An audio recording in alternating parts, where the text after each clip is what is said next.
ষষ্ঠী পূজায় কাল শুরু হচ্ছে দুর্গোৎসবের আনুষ্ঠানিকতা। পূজা উপলক্ষে বৃহস্পতিবারও ছুটি ঘোষণা। সংখ্যালঘুদের ওপর হামলায় জড়িতদের শনাক্ত করে বিচারের আশ্বাস। পট পরিবর্তনের পরও উল্টো পথে বাজার। মাছ, মুরগি, সবজি সবকিছুর দামই নাগালের বাইরে। চালেও নেই স্বস্তি, ক্রেতার নাভিশ্বাস, সরবরাহে নজরের পরামর্শ।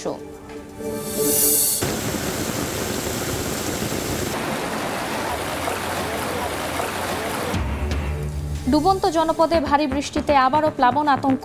ময়মনসিংহ, শেরপুর, নেত্রকোনায় 5 দিন ধরে পানিবন্দী 2 লাখের বেশি মানুষ। দেখা দিয়েছে খাদ্য সংকট। পদোন্নতির এক দফা দাবিতে সারা দেশে হাসপাতালে নার্সদের কর্মবিরতি। কালো চলবে সকাল থেকে দুপুর পর্যন্ত।